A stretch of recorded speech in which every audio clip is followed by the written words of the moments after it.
Então, antes de mais nada, agradecer aí o convite aí da Opt Academy para falar um pouquinho sobre esse tema aí, que vocês vão ver que é um tanto controverso. Então, o objetivo da aula hoje é falar sobre endoftalmite, né? Endoftalmite relacionada à cirurgia de catarata. Eu não tenho interesse financeiro em nada do que eu vou falar, em nenhum medicamento, em nenhum laboratório, não estou recebendo nada para isso, então eu vou deixar isso bem claro, porque durante a aula vai ter alguns medicamentos que vão ser mencionados, então, mas eu não estou ganhando nada por isso, tá? Aí embaixo tem meu e-mail, então, assim, principalmente para os residentes, tudo que eu falar aqui, todos os artigos, tudo que for mencionado, eu tenho disponível, depois é só mandar uma mensagem para mim, pedindo alguma coisa específica, eu mando de volta sem o menor problema. Então, não precisa se preocupar em pegar nada, porque, assim, teoricamente, eu tenho tudo disponível, posso disponibilizar aí à vontade para os residentes, para qualquer médico que tiver interesse. Então, começando, a primeira parte é uma definição do que seria essa endoftalmite, na cirurgia de catarata. Então, essa é a definição que tem no livro da Academia Americana de Oftalmologia. Então, a definição de endoftalmite é um processo inflamatório, purulento, do conteúdo intraocular, dos fluidos intraoculares, tanto vítreo como aquoso. E aqui eu grifei a palavra usually, porque geralmente devido a um quadro infeccioso.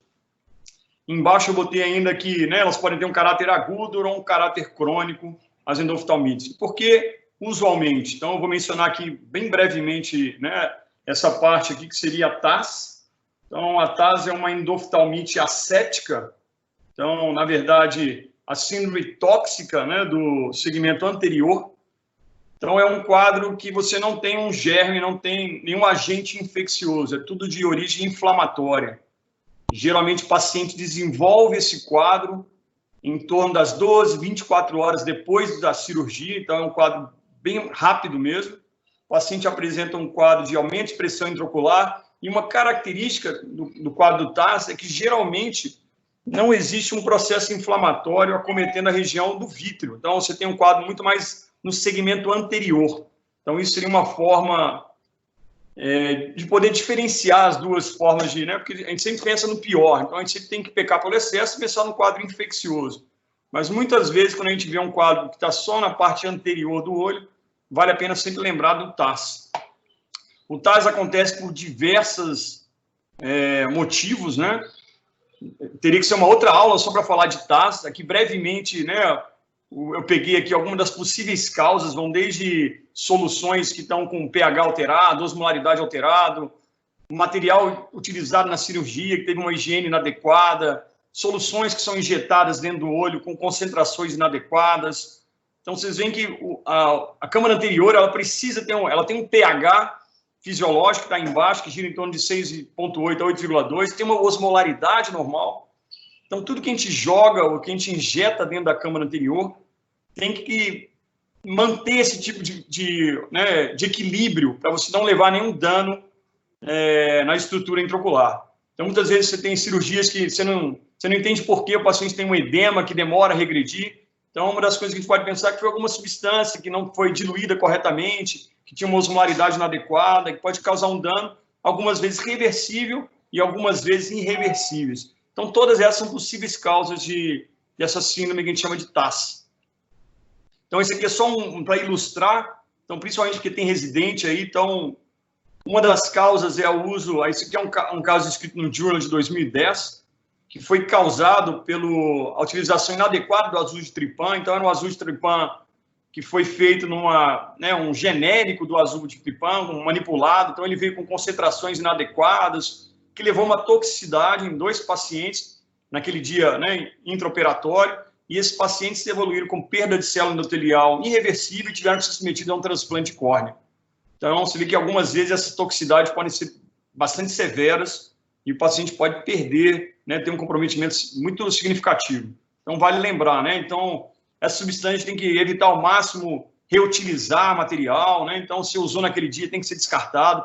Se é feito para um dia, para que reutilizar? Então, a gente tem que sempre pensar que essas coisas desagradáveis podem acontecer e aqui a gente não quer causar nenhuma iatrogenia para os nossos pacientes, Então, é importante isso aí. Então, fica o recado do TAS, Então, agora eu vou falar especificamente de endoftalmite infecciosa, mas não podemos esquecer desse TAS. Então, endoftalmite, como vocês vão ver que eu vou mostrar, a causa geralmente é bacteriana. Vocês vão ver que a maior parte dos trabalhos mostra que a bactéria é o principal agente relacionado a uma endoftalmite infecciosa.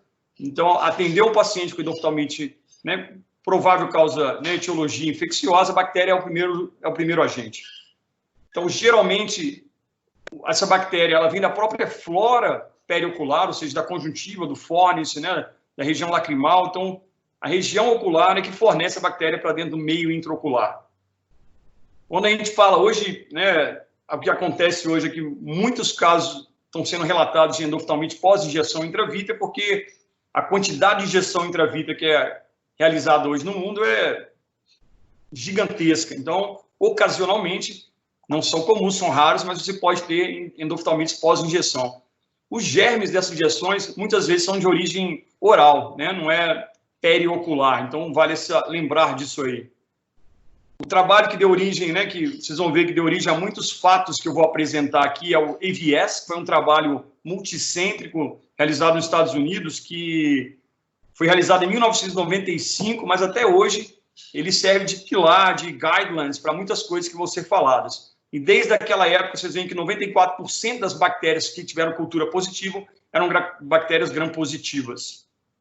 E dessas, vocês veem aí que 70% era Staphylococcus coagulase negativo e o principal Staphylococcus epidermidis.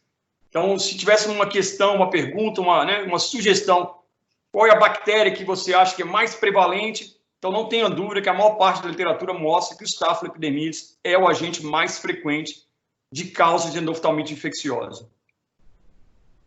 Então, esse eu vou mostrar alguns trabalhos rapidamente. Então, esse trabalho é um trabalho... Vocês vão ver que a Índia sempre foge um pouquinho da regra da maior parte do mundo. Esse é um trabalho da Índia. São 112 casos de endoftalmite. Vocês veem que o Staphylococcus ainda é o mais frequente, 33%. Mas, olha só, o fungo é um agente bem prevalente na Índia. Então, vocês vão ver que, diferente dos trabalhos que eu vou apresentar, a prevalência do fungo é bem maior nessa região da Índia. Então, quase 16 a 17% dos pacientes de infecção fúngica. Não é o habitual. Então, aqui tem um trabalho do Bascom Palmer, né, um hospital em Miami, né, na Flórida. Então, são 63 casos, durante quase 10 anos de levantamento. 62% dos casos eram Staphylococcus epidermidis. Ó. Então, não teve caso de fungo nesse pós-operatório, né, nessas endoftalmites pós-catarata. Então, 100% era bactéria e 97% gram-positivo. Então, esse é um trabalho de outro país do primeiro mundo, na Coreia do Sul, no Seul. São 89 casos de 164 pacientes. Então, de 2008 a 2015, mais uma vez, não importa, Staphylococcus epidermidis ainda é o agente mais comum. Isso é um trabalho do AIS 2017. Então, esse ainda teve alguns casos de fungo, 4,5, mas a maior parte ainda é bactéria, com, né, uma prevalência muito maior de Staphylococcus epidermidis. Esse é o trabalho do Melo, no grupo da Escola Paulista, da Unifesp, né, orientado pela Ana Luísa Hoffler. Então, são 73 casos durante esse período de 2002 a 2008. E, mais uma vez, coagulados negativos, Staphylococcus epidermidis, com quase 60% dos casos. Esse também não teve levantamento para fungo, mas você vê que o que chama atenção é quase 36% de cultura negativa. Vocês veem que, eu vou mostrar aqui, mas é realmente isso. Gira em torno de 60% a 70% de positividade de cultura em pacientes com endoftalmite. Esse aqui é um trabalho só para... Né, eu queria pincelar alguns pontos importantes aqui. Esse é um trabalho também do Bascom Palmer, foi publicado antes, 2013. Esse aqui é a distribuição de endoftalmite, mas não de causa pós-catarata. Então, quando você não tem endoftalmite de causa pós-catarata, muda um pouquinho o padrão dos agentes relacionados à infecção. Então, antes você vê que não tinha fungo. Quando eu falo em endoftalmite, pode ser pós-trauma, endoftalmite endógena, endoftalmite pós-ceratite infecciosa. Então, muda um pouquinho e aí sim o fungo passa a ser mais prevalente. E uma outra coisa que eu queria mostrar aqui é o que está acontecendo no mundo hoje, é que cada vez mais a gente tem uma resistência aumentada dos antibióticos, né? Então, os germes estão cada vez mais resistentes ao que a gente usa hoje. Então, esse trabalho mostra que os gram-positivos, ó, a chance do MOX funcionar nesses agentes infecciosos só foi de 47%. Então, quase um pouquinho mais de 50% dos germes gram-positivos causadores de endoftalmite eram resistentes a moxifloxacin. Então, isso é uma coisa que vocês vão ver que é importante, principalmente porque do que está sendo preconizado hoje é a injeção intracameral de moxifloxacin para profilaxia. Mas vocês veem que a gente já está cobrindo uma parte que talvez não seja tão significativo dos germes hoje, devido à resistência que eles estão desenvolvendo. Então, esse aqui esse é um trabalho que está embaixo, é do trabalho do Clark, do Survey. Esse é um trabalho interessante, vale a pena, um trabalho de revisão de endoftalmite, foi publicado em 2018, então um trabalho relativamente bem recente, e que ele mostra exatamente isso. Se vocês pegarem amarelinho aí, o gram positivo, ó, quase 90%, 70%, 80% dos casos de endoftalmite pós-catarata causados por germes gram positivos. Em azulzinho está a única, né, que é diferente, que é a Índia. Exatamente porque o fungo e os gram negativos têm uma importância maior nesse país. Mas o resto do mundo, tudo funciona como gram positivo, sendo mais prevalente. E se vocês verem a coluna direita de vocês aí, vocês vão ver que o estáfilo ainda é, com certeza, o agente mais comum. Então, é uma coisa para ser lembrada, para ser guardada, principalmente para quem, né, está estudando para a prova. Então, isso é uma coisa que sempre pergunto. Então, o trabalho é esse. Mais de 70% das vezes, os agentes são estafilococcus, principalmente germes gram positivos, ó, e o estafilococcus sendo mais prevalente de todos. Lembrar que ele faz parte da microflora epitelial. Então, ele está na superfície, na conjuntiva, no fornis, então ele é um germe da própria flora. Então, são pontos que não podem ser esquecidos. Esse aqui é um aspecto interessante, é um trabalho que eles fizeram, na verdade, um trabalho experimental, para mostrar, assim, eles fizeram uma colocação de bactérias dentro da cavidade vítrea de coelhos, e eles observaram que o crescimento acontecia principalmente nas primeiras 24 horas. Então, por isso que é importante o diagnóstico precoce, porque a maior proliferação acontece nas primeiras 24, 48 horas. Então, depois que ele atinge esse pico, assim, é difícil saber por quê, eles entram num platô e depois começa a diminuir. Talvez porque dentro da cavidade, né, do globo ocular, chega uma hora que eles precisam fagocitar eles mesmos, porque não tem mais espaço para crescimento. Então, você entra num quadro de platô. Então, o objetivo do tratamento é sempre intervir antes que se chegue a esse pico, né? Então, quanto mais precoce, melhor. Melhor o resultado, melhor o prognóstico. Então, é claro que isso foi feito in vitro, não seria a mesma coisa em vivo, porque in vitro a gente está colocando uma concentração, digamos assim, de colônias de bactérias maior do que geralmente acontece no quadro infeccioso em vivo, né? Em vivo não seria aquela quantidade total que foi colocado aqui no laboratorial. Mas, geralmente, é a mesma semelhança. Tem que ser pensado o mais rápido possível. Aqui à direita, só para lembrar que algumas bactérias são mais virulentas, porque são características anatômicas dessas bactérias. Então, elas têm um biofilme, elas têm uma proteção que torna ela muito mais resistente. Então, geralmente, bactérias que produzem esse biofilme são mais de 1000 vezes resistentes do que suas similares que não têm esse biofilme. Você vê que Staphylococcus, Pseudomonas são bactérias que têm essa característica. Por isso, algumas vezes, os antibióticos não têm uma boa resposta para esses germes, principalmente dependendo da localização que está sendo essa infecção. Quanto ao diagnóstico, então, o diagnóstico, muitas vezes a gente faz o diagnóstico clínico mesmo. Então, vocês veem que tem alguns sinais que são clássicos, o paciente retorna com baixa acuidade visual. Então, a maior parte da literatura, mais de 90% das vezes, o paciente tem queixa de piora da visão, o paciente tem dor, o paciente tem um edema, eles vêm com edema palpebral, um edema de córnea, então todo o olho inchado. Então, são os principais sintomas que aparecem pelo paciente, que são relatados por esse paciente. Então, a gente tem que sempre pensar nisso quando o paciente vem pós-operatório com essas queixas. Dos sinais, o mais importante, sem sombra de dúvida, é o hipópio. Então, o hipópio é o sinal mais prevalente. Então, quando você vai ler os artigos de endoftalmite, o sinal que mais aparece é o hipópio. Então, ter hipópio no pós-operatório imediato de cirurgia, sempre tem que levantar, né? Tem que pensar na hora em endoftalmite, seja ela infecciosa, seja ela asséptica, né? Ou uma TAS. Mas é um sinal mais prevalente. Depois vem o olho, claro, um olho quente, o paciente vem com o olho inflamado, tem aquela perda de transparência. E só para lembrar, ó, mesmo 24, 48 horas depois, quase um quarto dos pacientes que já tem uma piora importante da acuidade visual e vem com visão apenas de percepção luminosa. Vocês veem como é grave e como é rápida o quadro de endoftalmite. E aí, como seria o standard, né, o gold standard para o diagnóstico? Né? Assim, o principal seria uma biópsia vítrea. Então, essa é a melhor forma de isolar o agente infeccioso, né?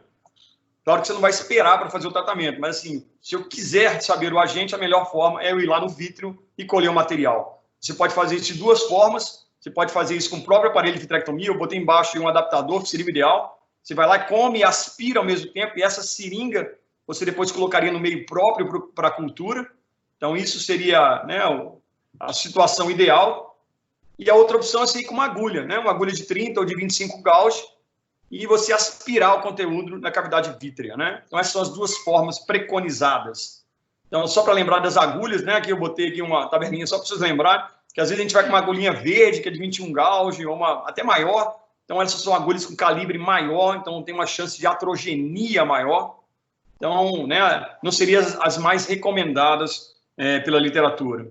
Tá? Mas, então, isso fica só a dica. Então, isso aqui é uma outra coisa, né? Algumas vezes me perguntam, faz diferença eu fazer a cultura da câmara anterior ao invés da cavidade vítrea? Faz diferença. São meios completamente diferentes. Então, as positividades são diferentes.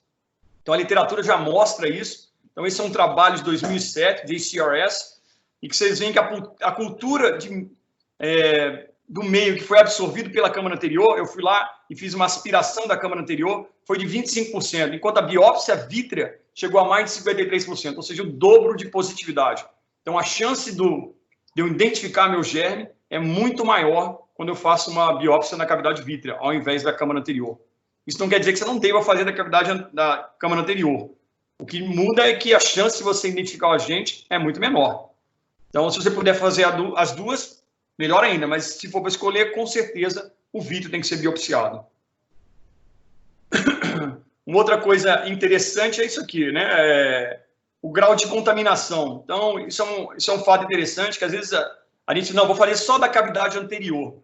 Então, a literatura mostra que, mesmo o paciente que não tem endoftalmite, que não tenha nada, tem trabalhos que mostram que se eu for lá no olho do paciente, aspirar um pouquinho de humor aquoso, em 10% dos casos eu consigo identificar uma bactéria lá dentro, a cultura da positiva.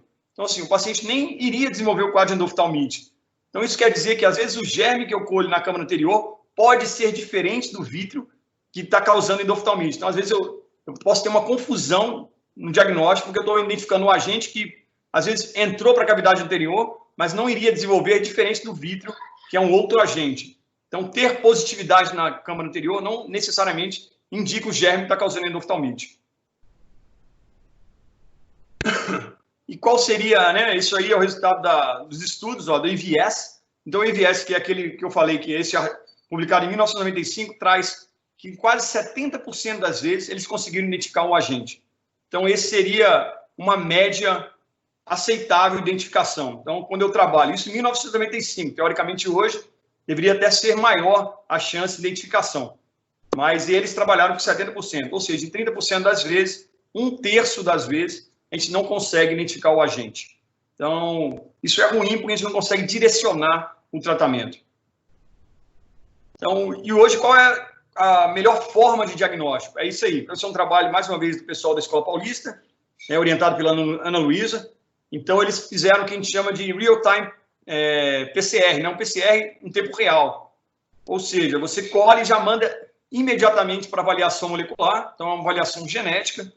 Então, o laboratório que identifica isso consegue identificar isso em poucas horas. Então, olha só, não é semanas ou dias esperando o resultado. Então, o PCR de real-time consegue identificar em 1, 2, 3, até 5 horas a maior parte dos agentes. Então, isso seria a situação ideal, né? Você ter o seu centro cirúrgico, o seu hospital vinculado a um laboratório de alta performance que pudesse identificar o mais rápido possível. Além de identificar rápido, você vê o nível de positividade. Está aí, 91% deu positivo à cultura.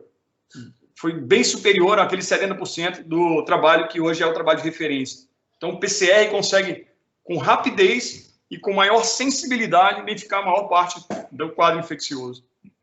Então, se for perguntado qual seria a forma ideal de diagnóstico, é o PCR da biópsia vítrea. Essa é a situação ideal.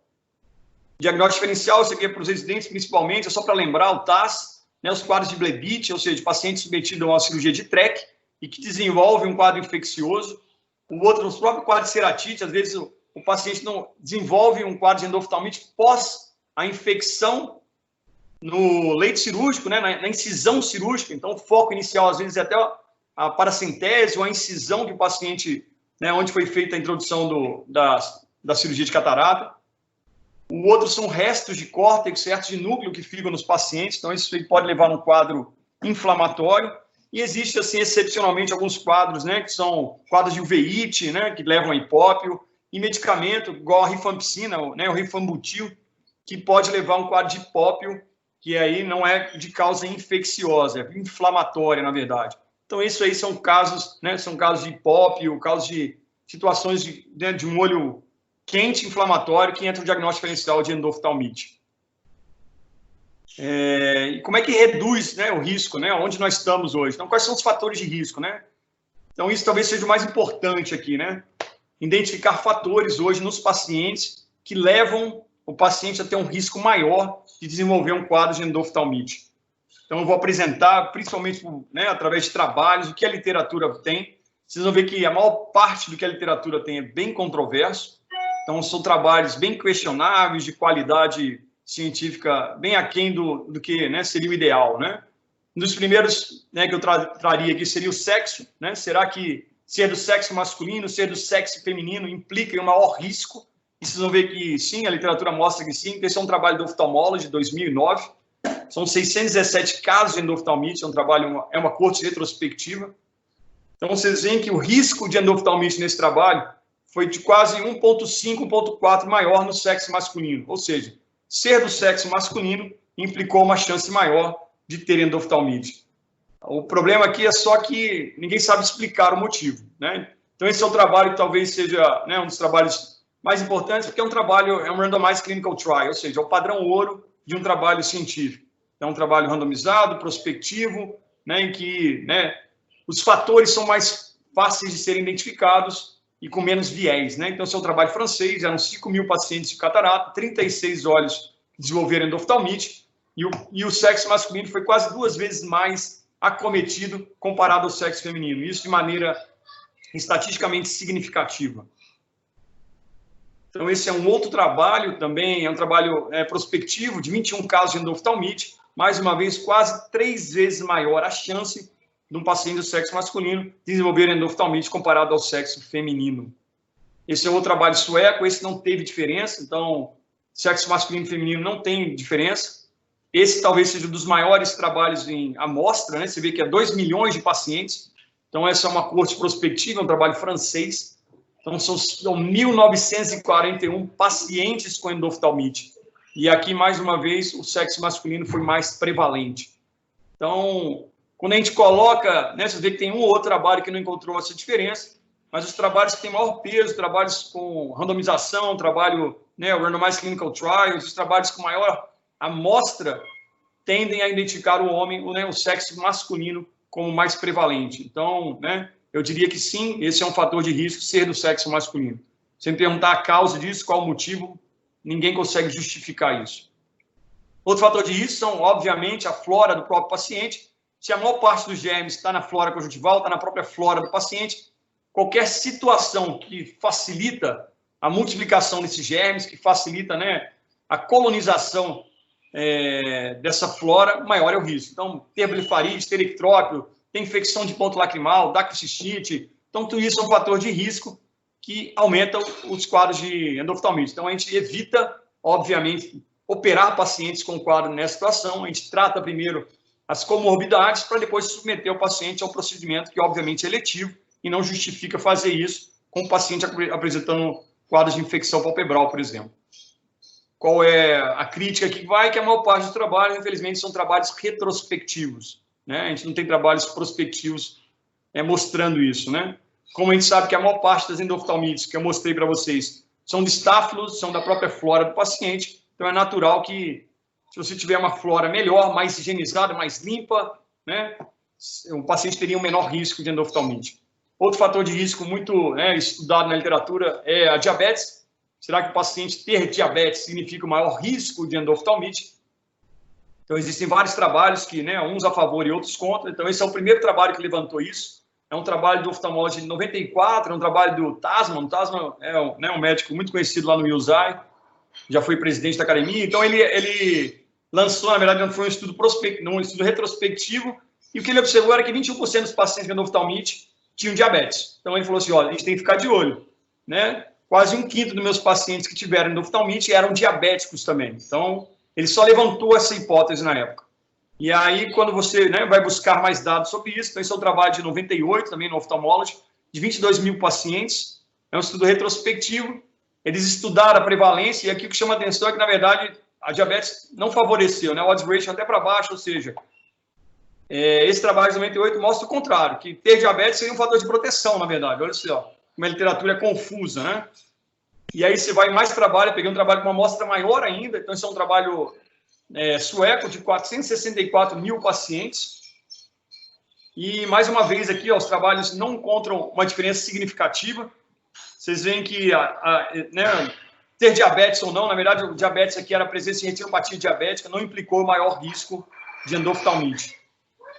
E aí pega um trabalho mais recente ainda, 2016, o trabalho do Ophthalmology, 480 mil pacientes. Então, é um trabalho do grupo do Irã. Então, foram 112 casos de endoftalmite e aqui sim o risco foi maior. Então, eles encontraram quase 3 vezes mais o risco de endoftalmite em pacientes diabéticos. Então, os trabalhos mais recentes, com amostras maiores, identificam o risco maior do paciente desenvolvendo endoftalmite quando tem diabetes. Mais uma vez, esse trabalho de 2 milhões de pacientes, então não podia deixar de mencionar, são 1.941 óticas de endoftalmite. E aqui foi o contrário. Ter diabetes foi um fator de proteção. E aí eu fui ler o trabalho, por que isso, né? Porque, como é que o diabetes é um fator de proteção? E aí, o que acontece na França? Todo paciente diabético que vai ser submetido à cirurgia de catarata recebe antibiótico oral profilático. Então, eles davam levofloxacin oral no pré-operatório.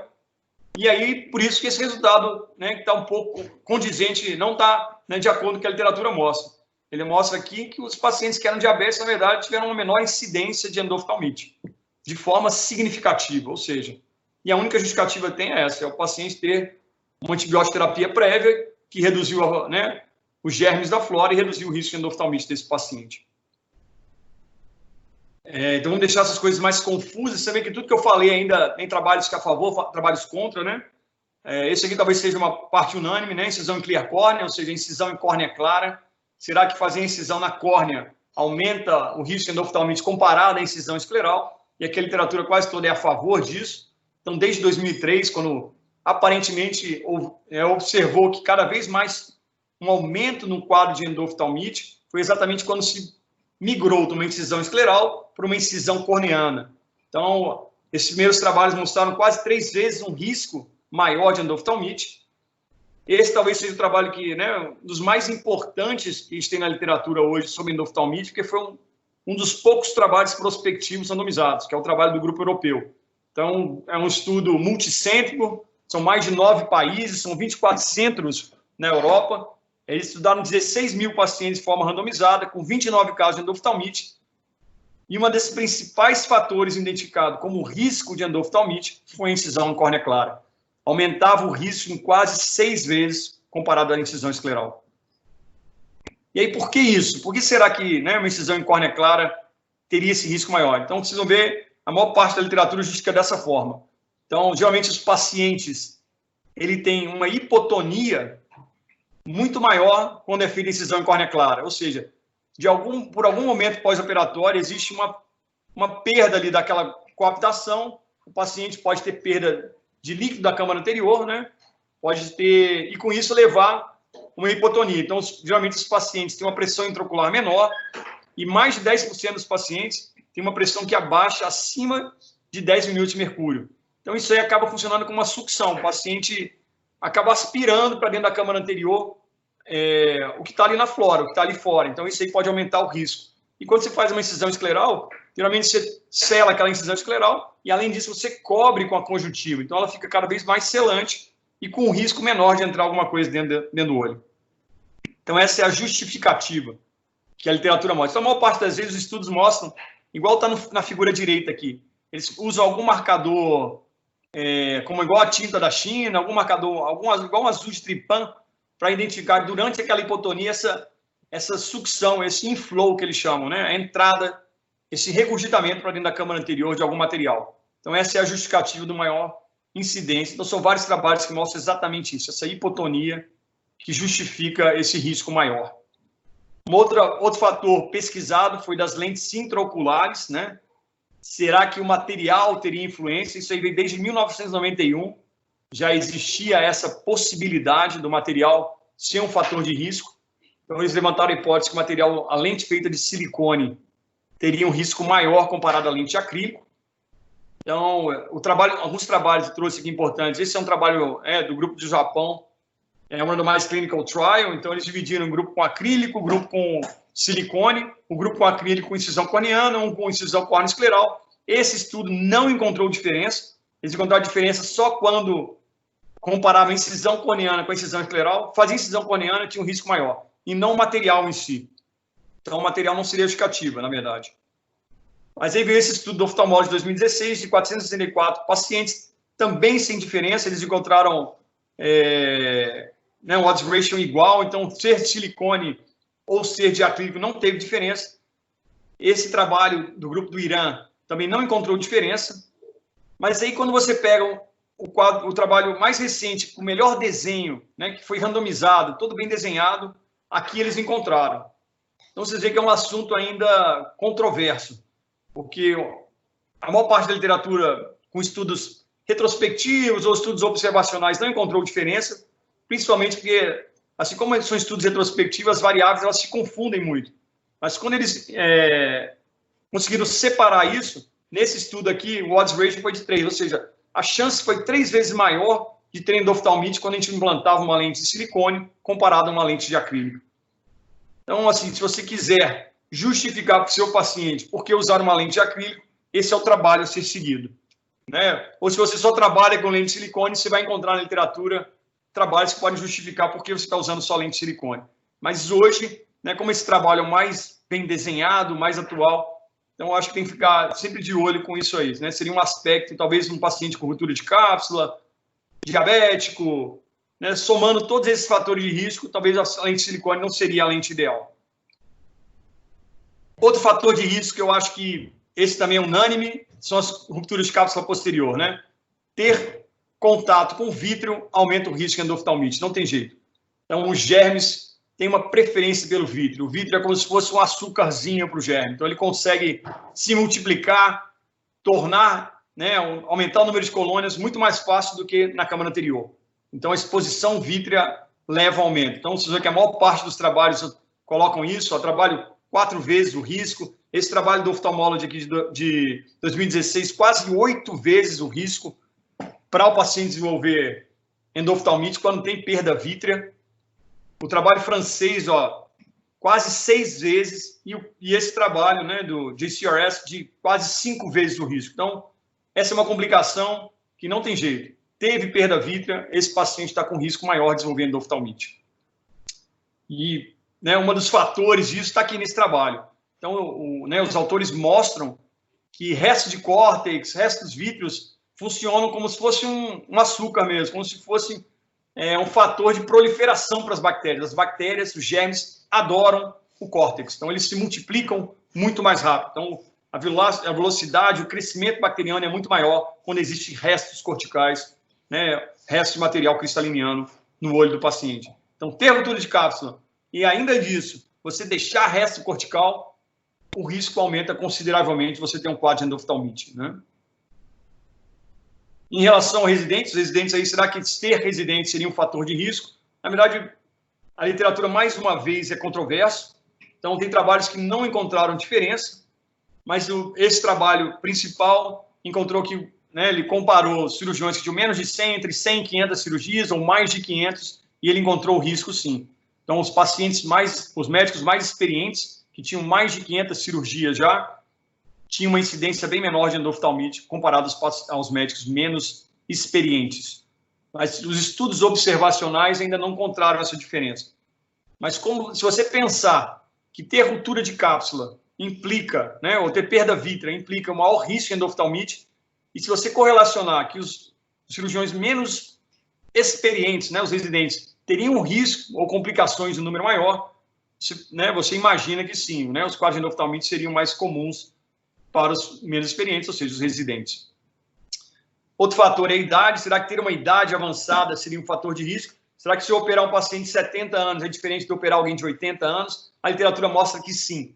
Quanto maior é a idade, maior é o risco. Eu tenho pacientes principalmente acima de 85 anos, acima de 80 anos, o risco de endoftalmite aumenta. Então, não estou fazendo, né, não estou querendo botar como uma justificativa de operar os pacientes antes, mas assim, não esperar tanto, talvez, né? O paciente tenha alterações de imunidade e outras alterações anatômicas que talvez justifiquem essa incidência maior a partir de uma determinada idade, tá? Mas pacientes da faixa de 60, 70 anos não teriam essa diferença, só acima dos 80 anos. Entre o fator de risco, usar ou não o iodopovidona, essa também é uma outra coisa unânime na literatura. Isso já foi comprovado através de um estudo, né, um clinical trials não randomizado, de 91. Então, se você olhar na literatura, no oftalmologia 91 já trazia essa informação. Então, é fundamental utilizar iodopovidona. E a concentração considerada ideal é de 5%. Né? Então, pingar no paciente no fornes a 5%. Eles já tentaram comparar com outros regimes, outras concentrações, mas a 5% seria mais eficaz. Então, não justifica utilizar concentrações menores.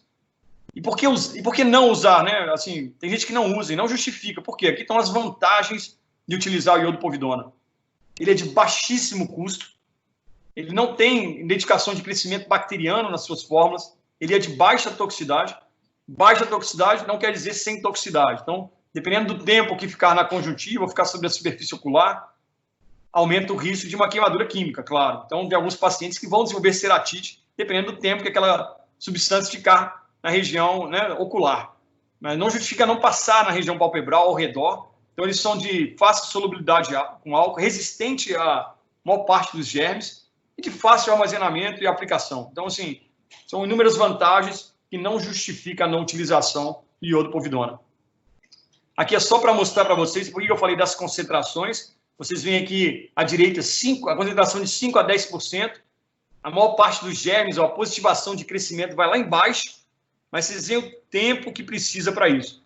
Então, assim, não adianta ir lá, pigar e já lavar. Então, precisa deixar o povidona agir. Então, você precisa deixar pelo menos 5 minutos sobre a superfície ocular para ter um resultado adequado. Quanto mais tempo, claro, você precisa equilibrar entre a toxicidade e o efeito, né, sobre os germes. Então, assim, existe um equilíbrio, mas, assim, deixar menos de 5 minutos talvez não seja recomendado, porque a ação vai ser muito menor, né? E em relação à profilaxia, então aqui talvez seja a parte mais controversa quando eu falo de risco. Então, só para lembrar os residentes, hoje a gente existe, né, uma pirâmide hierárquica. Então, existem estudos com desenho melhor do que outros. Então, existem estudos que são relatos de caso, experiência do cirurgião, né, estudos de caso controle, e aí você vai subindo na pirâmide, e claro, no topo da pirâmide tem as revisões sistemáticas, que são o que mais importa de evidência para a gente. Então, seria o que a gente chama de meta-análise, né? Então, já tentaram fazer uma meta-análise sobre a profilaxia com utilização de antibiótico intracameral, e isso não foi possível, porque a qualidade dos estudos era muito aquém. São pouquíssimos estudos, eu vou mostrar para vocês, que são randomized clinical trials. A maior parte dos estudos são estudos cohorts, ou então caso controle, são estudos apenas observacionais. Então, a maior parte é esse nível 4 de evidência, que é uma evidência ruim, né? Está muito longe de ser a evidência ideal. Então, a hipótese é, será que a utilização de antibiótico intracameral reduz o risco de endoftalmite? Então, essa seria a hipótese que eu estou levantando. Então, essa é a hipótese de quem está fazendo o trabalho. Então, o maior problema está aqui. Então, o maior problema dos trabalhos é o tamanho da amostra.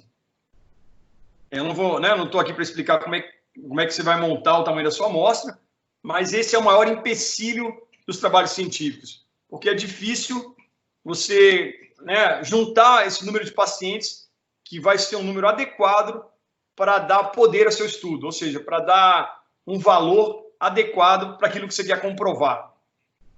Então, quando você olha na literatura, né, se você for, eu estou falando de estatística, existem duas formas de você calcular a amostra, tanto pela média como para a proporção. Então, quando você está falando de média, você usa uma forma. Quando você está falando de proporção, você usa outra.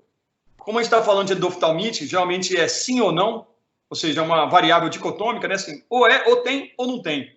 Então, a gente fala em proporção, porque é um caso em 100 operados, um caso em 1000 operados. Então, a gente usa as fórmulas da proporcionalidade. Então, essa aqui é uma tabela, só para mostrar para vocês, assim, são trabalhos antigos, né? De 1990, 2000, 2001, 2004. Então, antes da introdução do intracameral e à direita, depois da introdução do antibiótico intracameral. Então, o que eles mostram é isso. Existe um risco de endoftalmite, em média, de 1 para 400. quando eu não uso antibiótico intracameral, e de 1 para 800 quando eu uso antibiótico cameral. Então, isso aqui seria, toda vez que, isso aqui eu quero dizer o seguinte, toda vez que eu vou construir o tamanho da minha amostra, eu vou estabelecer a minha amostra, o cálculo da amostra é muito subjetivo. Então, depende da minha referência, do que eu fui buscar na literatura. Então, quando eu somo todos os trabalhos, eu cheguei que o valor médio de endoftalmite antes da introdução do antibiótico era de 1 para 400. Ou seja, 0,25%.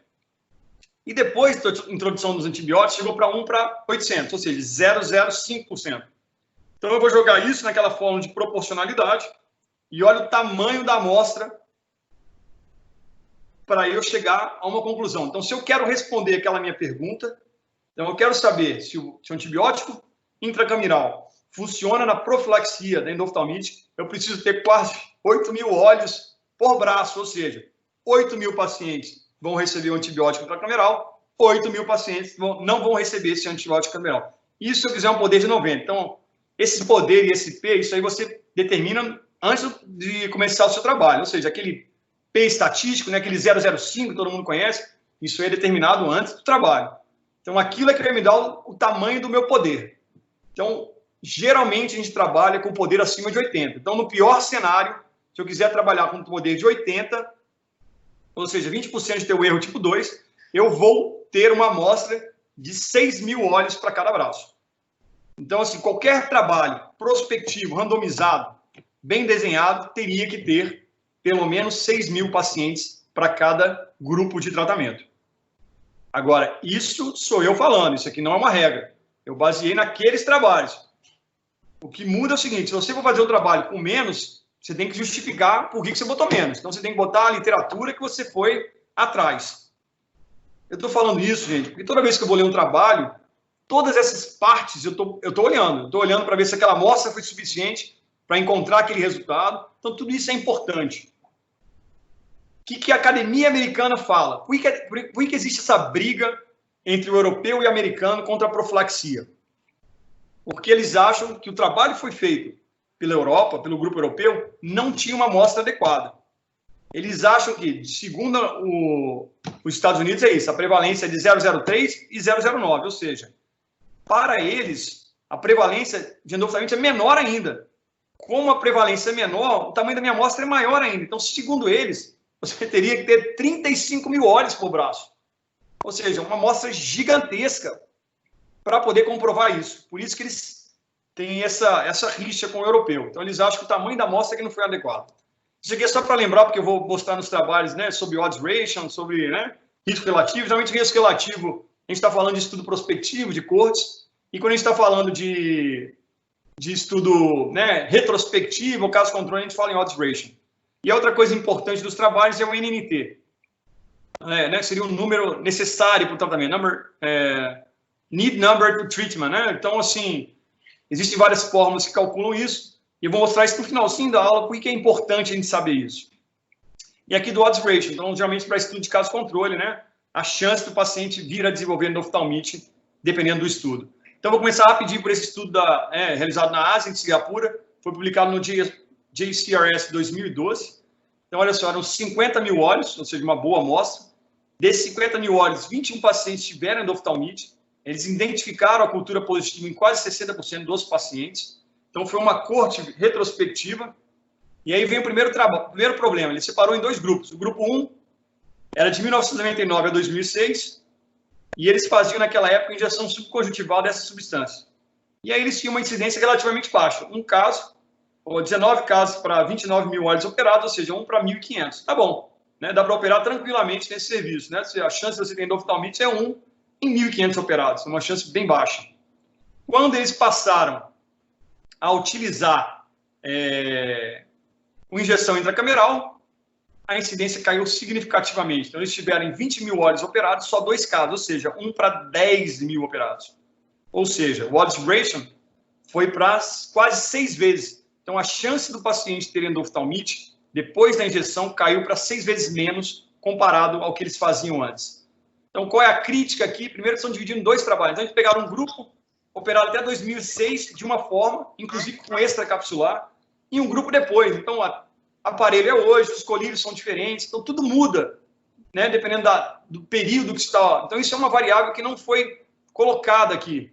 Então, são períodos diferentes, técnicas diferentes, e aqui está o odds ratio, né, eu verifico isso. Então, isso aqui é só para mostrar para você como é que seria uma tabela de contingência, né, aqui, ó. Você coloca de um lado, né, os que foram expostos, que tiveram e não tiveram, né, que você faz essa regrinha básica, que é bem simples, e aí você chega a isso. Então, o que o trabalho mostra é que a utilização do antibiótico intracameral tem uma eficácia de 85% comparado ao grupo controle, que é o grupo que não teve a injeção. Então, esse aqui é o trabalho sueco, também é um trabalho grande, 464 mil pacientes, foi publicado no JCRS de 2013, tiveram 135 casos de endoftalmite, 85% de cultura positiva, excelente. Então, o primeiro grupo não recebia, a frequência, né, eu não queria operar de jeito nenhum na Suécia, então, assim, 1 para 256 é péssimo, né? A cada 250 casos você tem um endoftalmite horroroso. Então, assim, isso está falando da Suécia, né? E aí, quando eles começaram a fazer o intracameral, né, uma redução significativa de 1 para 3.703. Ou seja, claro que o odds ratio vai dar significativa. A diferença, assim, é absurda. Você tem um caso para 256 e um para 3.703. Então, a crítica desse trabalho é assim, quando você compara dois grupos, em que um a frequência é altíssima e o outro a frequência é baixíssima, a chance de encontrar uma diferença, assim, claro que é óbvia. Então, assim, é esquisito a endoftalmite ser tão prevalente ali. E outra coisa, desses 135 casos de endoftalmite, 127 tiveram ruptura de cápsula. Então, assim, é muito mais fácil justificar a perda vítrea como causa principal do que a não ou sim utilização do antibiótico intracameral, né? Então, assim, é difícil isso. Mas vocês veem na hora que eu faço o odds ratio, ó, 16 vezes maior o risco de ter endoftalmite quando eu não uso o antibiótico intracameral. Só que lembra, são trabalhos cohortes observacionais, não são estudos retrospectivos, não são estudos prospectivos randomizados, né? Então, esse é um grupo de Madrid, né, da Espanha. Você vê que são diferentes países que eu fui atrás da literatura, 19 mil casos, 44 casos de endoftalmite, 66% cultura positiva. Ele colocou quase experimental, ele está longe de ser um trabalho quase experimental, é bem uma cohorte mesmo. Então, o grupo 1 é um estudo que grupo que não colocava antibiótico intracameral, você vê que são períodos diferentes, isso já é ruim. A incidência também é altíssima. Gente, quem vai operar em Madrid com uma incidência de quase 1 para 169 pacientes com endoftalmite? Esse serviço também tem que fechar. Então, assim, até esse período de 2005, não valia a pena operar nesse serviço. Aí eles fizeram um milagre que eles começaram a botar injeção intracameral. E aí passou para 1 para 2.500. Então, quando você tem essa diferença, o que vocês imaginam? Vai dar uma diferença significativa. Então, né, mas mais uma vez, vem essas críticas. São períodos diferentes. Vocês veem que eles não avaliaram o risco, não tem descrição de se teve complicação intraoperatória ou não. O tamanho da amostra, de um lado você tem 6 mil, da outra você tem 12 mil pacientes. Então, são vários pontos no desenho do trabalho que são passíveis de crítica. Então, assim, você tem que ler tudo com muita cautela, né? Então, depois você vai ver que essa é a minha take-home message, né? Que é, vocês têm que desenvolver o seu lado crítico. Vocês não podem aceitar o que é, né, passado para vocês passivamente. Seja em aula, seja escrita, seja na literatura. O que é publicado não necessariamente é de boa qualidade. Então, isso é que vocês têm que desenvolver. O senso crítico, o julgamento crítico é que tem que ser desenvolvido. Esse é um trabalho francês, ó. Então, eu já falei da Suécia, falei de Madrid. Então, estou falando da França agora, um estudo de 5 mil olhos, 36 casos de endoftalmite, quase 50% de cultura positiva. Não faziam intracameral, esse serviço, então, ele nem devia existir. Um caso por 80. É absurdo.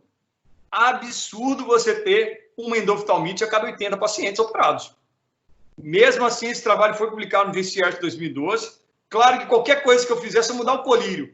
Se antes eu usava ciprofloxacin e mudar para moxifloxacin colírio, eu consigo melhorar essa incidência. Mas aí que eles fizeram injeção intracameral. Então, passou para um caso para 2.000 operados. Olha só, quando eu faço o odds ratio, 28 vezes menor a chance de endoftalmite quando eu faço injeção comparado ao grupo controle. Mas o grupo controle é péssimo. Um caso para 80 é brincadeira. Então, vai aquelas mesmas críticas, né? Esse é um trabalho do Irã, publicado na melhor revista, né, uma das melhores revistas oftalmológicas, no Ophthalmology de 2016. São 480 mil olhos. 112 casos de endoftalmite, uma cultura positiva ruim, aí já é ruim. Então, isso perde um pouco da credibilidade do trabalho, quando eu não consigo ter laboratório que identifica o meu germe. Então, isso é ruim. Então, assim, a melhor forma de eu ter diagnóstico de certeza é ter a cultura positiva. Se mais da metade dos quadros não são positivos, fica naquele diagnóstico. Será que era endoftalmite infecciosa mesmo? Será que era uma TAS? Né? Como é que era o critério diagnóstico desses pacientes? Então, isso é ruim. E principalmente quando eu estou falando de estudo retrospectivo. Né? Então, como você não pode ver esse paciente, você está vendo um prontuário ou alguma data, né, algum prontuário eletrônico, isso é uma crítica ruim para o trabalho. Então, no grupo 1, que não fazia intracameral, olha só, como é que pode? Na França, eu tenho um serviço que 1 para 80 tem endoftalmite, e eu operar no Irã e ter um caso para 4.000 operados. Então, assim, como pode a literatura ter uma discrepância? Qual é a justificativa, né, assim, para um serviço ser tão ruim e o outro ser tão bom, sem fazer um antibiótico intracameral? Então, 1 para 4.000 operados. Mesmo assim, vai ter uma melhora significativa. Então, aqui não dá para calcular o odds ratio, porque, na verdade, o paciente, depois que eles começaram o serviço, então vocês veem que a partir de 2006, eles passaram a usar o antibiótico intracameral e a incidência foi para zero. Eles não têm, de 25.000 olhos operados, nenhum caso de endoftalmite. Então, assim, mais uma vez, as críticas todas por ser um período diferente, retrospectivo, né, e ter colocado cirurgia extracapsular com o FACO, né, que seria já um outro fator. Então, isso é ruim. E aí, aqui vem uma das coisas que acontece hoje, que não precisava, né, saiu agora no oftalmologia desse mês, é uma retratação. Então, o que acontece hoje na literatura? Assim, eu trabalho com revisão de artigo, né, e alguns de vocês também, a gente sabe que, né, a gente tenta ser o mais crítico possível. Hoje, o que as revistas estão exigindo, e às vezes até o próprio revisor, ele pede a apresentação dos dados na estatística, ou seja, ele pede ou a tabela do Excel, ou a tabela de qualquer software de estatística que você coletou os dados, porque ele quer conferir se os dados foram manipulados ou não. Isso, então, assim, tem revista hoje, você for publicar um artigo na Lancet, no New England, com certeza eles vão exigir que você faça um upload de toda a base de dados que você captou seus pacientes. Então, vocês vão ter que disponibilizar isso para o revisor ou para a revista, porque exatamente para evitar isso aqui que aconteceu no oftalmologia, uma fraude. Ou seja, na hora que eles receberam os dados do estudo, ou seja, do autor, eles viram que uma boa parte dos dados eram duplicados. Então, assim, isso acontece muito. Às vezes, o autor, para aumentar a sua amostra, ele faz uma fraude. Ele multiplica ou ele, né, triplica, ou sei lá o que ele faz, para aumentar o tamanho da amostra dele, tornar aquilo ali significativo. Então, eles identificaram, fizeram uma retratação. Então, assim, todo trabalho com um N muito grande, vocês têm que ficar de olho, tá? Porque, né, hoje é difícil, a literatura é complicada você acreditar no que está sendo escrito, né? Então, fica isso aí como alerta que a Ophthalmology pegou isso e foi publicado agora esse mês. Então, esse é um trabalho americano, né, na Califórnia, 16.000 olhos, 19 casos de endoftalmite, 42 também não tá legal, mas ok, 42% de positividade. Mais uma vez uma coisa, na fase 1, também isso aqui é ruim, porque são períodos diferentes, que é um estudo retrospectivo, então é assim, durante o período eu não usava, aí uma hora eu falei assim, eu acho que agora é bom usar, então passei a usar e aí ele compara esses dois grupos. Mas eles são anos diferentes, colírios pré-operatórios diferentes, técnicas cirúrgicas diferentes, cirurgiões às vezes diferentes, então são várias variáveis que não são colocadas na hora que você faz essa comparação de grupos. Então, vocês veem aqui que é um caso para 322, também não gostaria de estar sendo operado aqui na Califórnia, não acho que essa é uma incidência legal.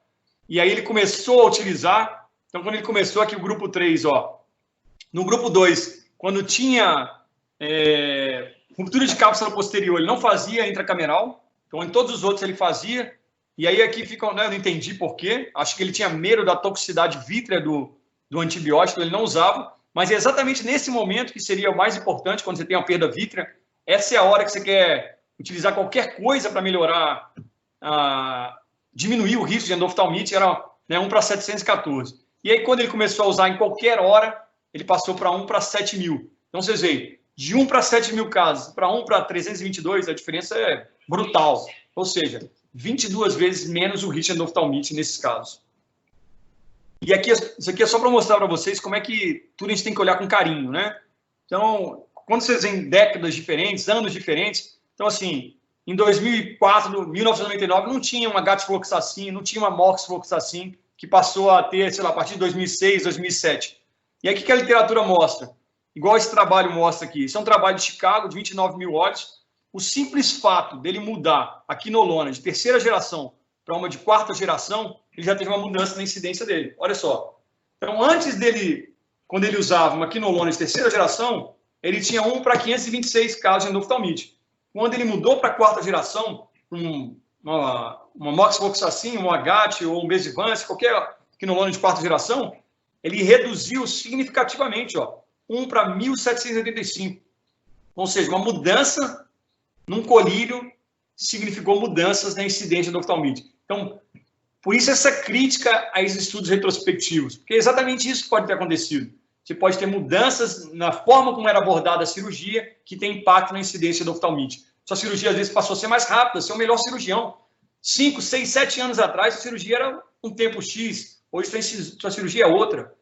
5, 6 anos atrás, seu material era um. Hoje é outro. O faco era um. Hoje é outro. O colírio era um. Hoje é outro. Então, todos esses fatores, no estudo retrospectivo, têm peso, que é difícil mensurar. Então, são trabalhos que, na hora que você lê, você tem que ter um peso diferente. Né? Você tem que ler com uma crítica maior. E a mesma coisa, olha só, com uma simples mudança de técnica. Olha só que interessante. Então, o que esse japonês fez? Né? O Oshika. Então, ele tinha antes uma técnica, ele comparou uma técnica que ele não fazia aspiração atrás da lente, ou seja, terminou a cirurgia de catarata, colocou a lente, aspirou na câmara anterior ali, pum, pum, terminou. Hidratava a incisão, acabou. E isso ele fazia num grupo. No outro grupo, o que ele fazia? Ele entrava com a caneta de ar e aspirava atrás da lente. Então, esse behind lens aqui é atrás da lente. Então, só isso foi suficiente para ele mudar a incidência de endoftalmite. Então, dos últimos 6 mil pacientes que ele operou desse jeito, não tem nenhum caso de endoftalmite. Todo o resto, ele manteve a mesma coisa. Então, ele não mudou de forma nenhuma nada na técnica dele. A única coisa que ele mudou foi a técnica de aspiração atrás da lente. Então, aspirar atrás da lente, segundo esse autor, ou seja, esse behind the lens washout, seria uma forma de diminuir a incidência de oftalmite. Então, vocês veem como é que é difícil avaliar esses estudos retrospectivos por isso. Então, mais um estudo, esse é um estudo da Índia. Vocês veem que a Índia e o Irã trabalham com números estratosféricos, né? Esse é até um número baixinho para eles. Então, 15 mil olhos, 20 casos de endoftalmite, quase 60% de cultura, assim, geralmente acima de 60 seria o ideal, né? Você vê que em 1995 eles tiveram 70% de cultura. Como é que um trabalho de 2019, 2020, 2015, 2016, né, pode ter cultura com menor positividade, né? Então, esse trabalho mostra que antes da fase intracameral, 1 para 645, não está ruim, mas também está longe do seu ideal. E aí, quando ele começou a usar o intracameral, aqui a cefuroxima, vocês veem que passou para 1,909. Outra coisa que eu esqueci de mencionar, agora que eu li aqui cefuroxima, é que todos esses trabalhos a gente está falando de cefuroxima. Então, a cefuroxima é o único antibiótico disponível na Europa para utilização intracameral. Então, qualquer trabalho vindo da Europa, quando a gente está falando de antibiótico intracameral, a gente está falando de cefuroxima, né, uma cefalosporina. Então, lá eles não usam moxifloxacin, exatamente porque não tem uma apresentação em forma de ampola ou em forma própria para injeção intraocular. Então, eles preferem, digamos assim, o controle deles lá não permite, então permite a utilização de cefuroxima. Então, aqui, ó, outro trabalho da Índia, já começou os números gigantescos, 116 mil olhos, né? É um estudo retrospectivo, mais uma vez uma revista, né, de alto impacto, que é a Ophthalmology. Então, olha só que interessante, ele dividiu isso aqui em 3 grupos. Então, a Índia tem muito isso, né? Então, eles têm, né, são 65 casos de oftalmite, desses 116 mil olhos, um número até pequeno. Cultura péssima, né? O laboratório de cultura da Índia não deve funcionar, porque menos de 10% de cultura positiva, então, mais uma vez, isso é um fator negativo do trabalho, né? Você ter menos de 10% de cultura positiva no seu, né, em 65 olhos, né? Só 6, digamos assim, identificou o agente, é muito ruim. Então, vocês veem aqui que eles dividiram em 3 grupos. Um grupo não fazia injeção intracameral, era o SUS deles, o Charity, né, onde é, né, geralmente os fellows, os residentes, né, os cirurgiões que vão lá para treinamento, eles têm isso, né? A China recebe, né? Você pagando, você pode ir lá operar o que você quiser. Então, eles têm essa parte. a moxifloxacin, o grupo 2 seria o que utilizou a moxifloxacin, e o grupo 3, que seria o privado, né, que não utilizou a intracameral. Então, vocês veem a incidência baixa em todos eles, né? É muito melhor. Com o que eu estou vendo aqui, eu preferia estar operando nesse serviço da Índia do que em muitos serviços na Europa. Então, na Índia, um caso para 1.250.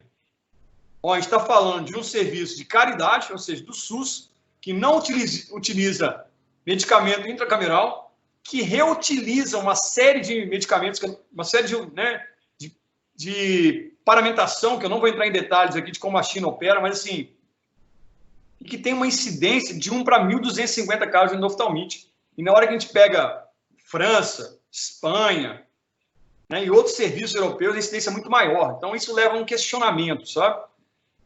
Então, 1 para 1.250, na hora que fez o moxifloxacin, caiu violentamente para 1 para 5.000 operados. E no serviço privado, 1.428. Então, assim, um pouquinho melhor do que o share. Então, assim, não tem problema nenhum você operar lá no SUS da Índia, que você está indo bem, viu?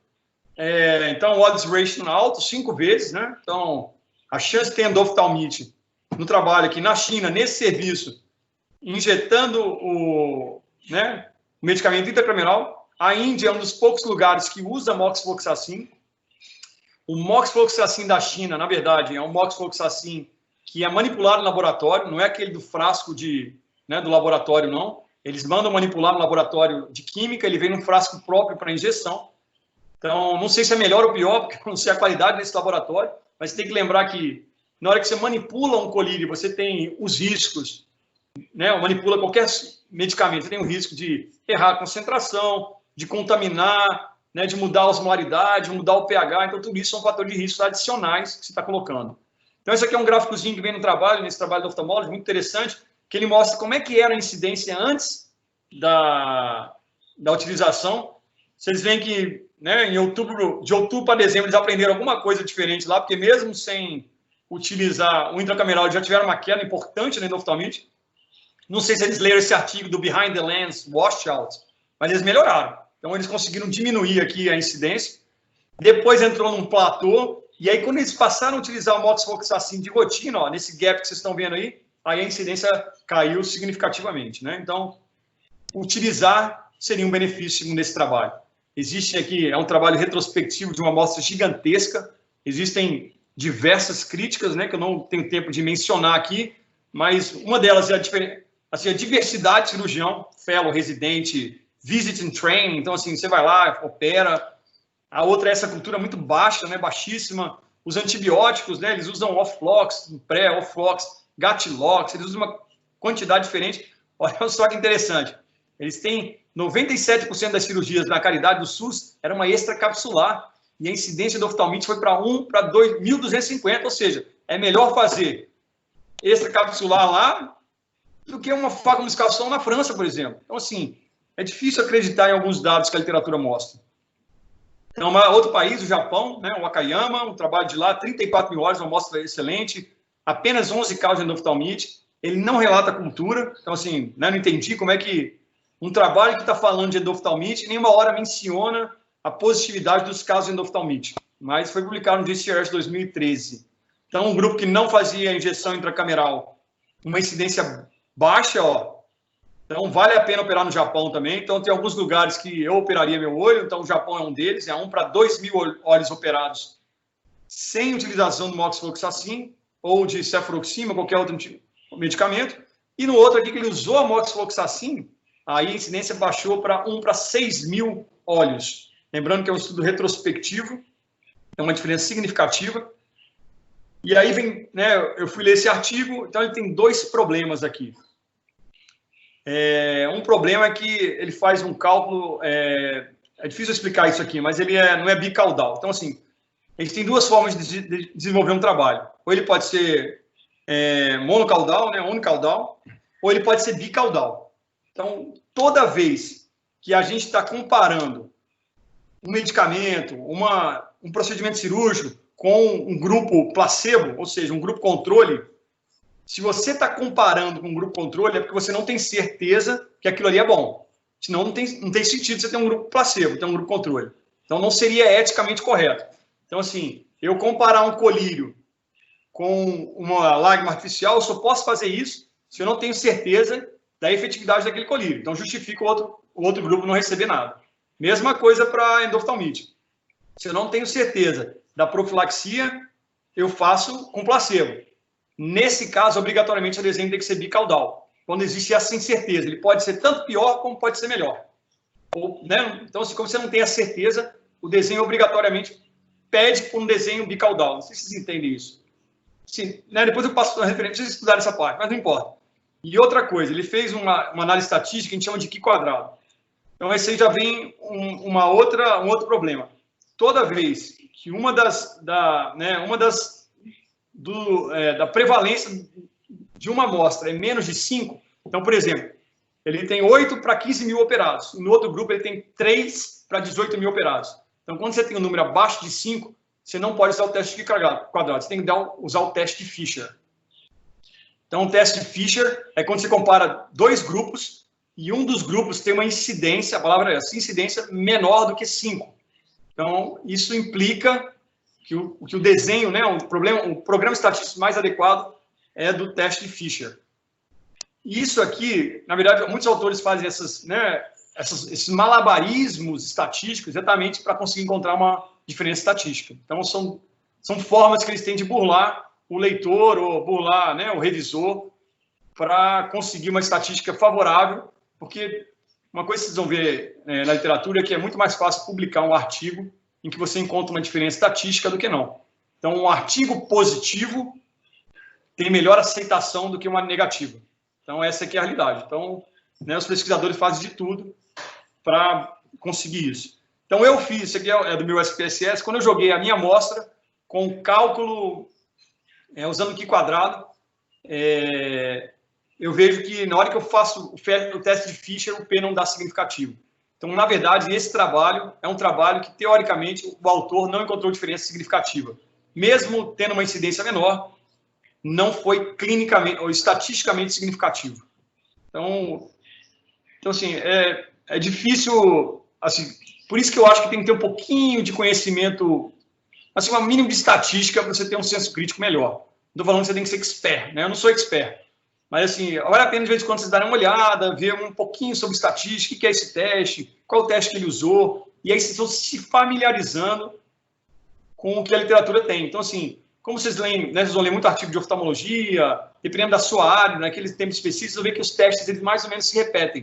Então, você não tem que saber todos os testes estatísticos, mas principalmente aqueles que são mais usados na literatura que você coleta as informações, né? Isso é importante, tá? Então, esse aqui, né? Então, no 11º estudo sobre profilaxia, então, esse é o trabalho da Eskers, que, mais uma vez, é um dos melhores trabalhos, porque de todos que eu mostrei agora, é o único que é um Randomized Clinical Trials, ou seja, a chance do paciente receber uma injeção intracameral é a mesma da chance dele não receber. Então, ele é randomizado para receber. Isso é que torna o trabalho importante. É você ter chances iguais do tratamento. Então, e no mesmo período, eles são randomizados na mesma hora. Não é um em 1998 e agora eu vou aplicar a partir de 2006. Não. Naquele momento, a partir de 2003, eu pegava o João e randomizava ele para receber ou não antibiótico intracameral. Então, isso torna o poder do estudo muito melhor. Então, isso tira muitos viés do estudo. Então, mais uma vez, é um estudo multicêntrico, são 24 unidades na Europa, foi publicado em 2007. Então, a crítica do americano a isso está aqui, ó, o tamanho da amostra. Então, eram 16 mil olhos. Lembra que eu falei? De acordo com o meu dado, tinham que ser 8 mil olhos por grupo, ou seja, 16 mil olhos estaria ok. Mas o desenho dele é um pouquinho diferente, porque ele faz uma amostra fatorial, ele divide em 4 grupos. Então, toda vez que você estratifica a sua amostra, você tem que aumentar o tamanho da sua amostra. Porque uma coisa é você estratificar em 2, então comparar sim ou não, e a outra coisa é o que eles fizeram, eles estratificaram em 4. Então, na verdade, não é 16 divididos por 2, não é 8 mil por braço, é 16 divididos por 4, ou seja, são 4 mil grupos, são 4 mil por grupo, e aí você perde o poder. Então, isso não foi legal. Então, por isso, essa crítica americana. Assim, né, eu não estou puxando saco para ninguém, mas o americano tem sua razão, o europeu tem a dele, mas, assim, né, pode melhorar, né? Não tem nada que não possa ser melhorado, lembrem-se disso. Né? Num desenho... Então, isso é outra coisa. Quando vocês têm dúvida sobre o que pesquisar, sobre o que fazer, na verdade, quase tudo que tem publicado vocês podem fazer de novo, porque a maior parte do que é publicado não é bom. Então, se vocês fizerem um desenho bem detalhado, se vocês forem bem precisos na metodologia do seu trabalho, vocês conseguem publicar em quase qualquer revista, porque a qualidade dos trabalhos não é boa. Então, se vocês fizerem um desenho desse tipo de, né, Randomized Clinical Trial, não existe revista que não vai aceitar. Vocês podem mandar para o Britain Journal, vocês podem mandar para o American Journal, para o Ophthalmology, que um trabalho bem desenhado tem espaço em qualquer revista. Vocês veem que tudo isso que eu estou mostrando são revistas de alto impacto, e mesmo assim trabalhos retrospectivos, com viés assim, importantes, e que a maior parte deles não são nem discutidos na parte de discussão do trabalho. Então, assim, isso é outra coisa que você tem que lembrar, de sempre procurar a crítica, porque, assim, obrigatoriamente, um bom autor, ele faz crítica ao seu próprio projeto. Então, ele tem que ter, durante a discussão, um parágrafo em separado, criticando o que foi feito. Então, isso é um fator, assim, que eu sempre procuro. Eu estou na revisão do meu trabalho, eu quero achar, na discussão, aonde está a crítica no desenho daquele autor. Porque ele tem que ter esse centro crítico, ele tem que saber aonde ele errou, apontar o que podia ser melhor. Então, isso e até para os leitores saberem o que eles podem fazer melhor do que aquilo que foi apresentado naquele trabalho. Então, serve de crescimento para a própria ciência mesmo. É importante ter esse dado. Então, positividade boa, 70%. Então, assim, tem aspectos muito bons desse trabalho. Então, aqui está a crítica americana, que foi um estudo fatorial. Então, ele dividiu em 4 grupos. Um grupo recebia placebo de colírio e não recebia intracameral, ou seja, recebia nada. Esse aí está lascado. O outro grupo recebia placebo de gota, mas recebia a cefuroxima intracameral. O grupo C recebia o colírio na época, em 2007, não sei porque eles usam o levofloxacina, que é um nome de terceira, se não me engano, geração, e o grupo C não recebia intracameral. E o grupo D, o sortudo aí do estudo, recebia a levofloxacina colírio e recebia o antibiótico intracameral. E a diferença vai ser importante. Então, como era a levofloxacina? Ele pingava 1 hora antes da cirurgia, meia hora antes da cirurgia, imediatamente após a cirurgia, tirei ali o campo, lá, pinga o colírio, pingava. 5 minutos depois, lá fora ainda, e depois 10 minutos. Ou seja, esse drops aqui que a gente está falando, são 5 gotas. Então, 1 gota em cada desses 5 tempos que eu estou apresentando. E aí ele só vinha usar a gota no dia posterior. Ou seja, presta atenção no que eu estou te falando. O grupo que não recebia nenhum antibiótico, igual o grupo A e o grupo B, ele ficava do dia da cirurgia até a manhã seguinte sem pegar nada. Lembra que eu falei que o crescimento bacteriano tem aquela explosão nas primeiras 24 horas? Então, não usar antibiótico, não usar nada nas primeiras horas pós-operatório é um risco muito grande. Então, isso é uma crítica minha ao trabalho. Então, ele devia ter, pelo menos, usado um antibiótico naquele dia da cirurgia. Mas não, ele usava só 24 horas depois. Ou seja, além de ele não receber o colírio na hora, ele não recebia depois. O que eu acho muito arriscado. E aí vocês veem a estatística, ó. Então, no grupo A, aquele péssimo, né? Se deu mal, não recebeu nada. Tá igual, ó. É igual, né? Operar na França, na Suécia, tá mesmo risco, ó. 1 para 294. Lembra que na Índia é 1 para 1.200, né? Lembra que no Japão é 1 para 1.600. Então, né, não valia a pena até 2007 você operar na Europa se você não usasse nada intracameral. Quando você usava só o colírio, você já reduzia um pouquinho a incidência para 1 para 400. Usou o intracameral, aí melhorou bastante. É 1 para 1.400. E quando você fazia os dois, é 1 para 2.000. Então, sim, existe uma melhora significativa. A cefuroxima, nesse estudo prospectivo, né, bem desenhado, mostrou que o risco é 5 vezes maior de ter endoftalmite nos olhos que não recebiam antibiótico intracameral.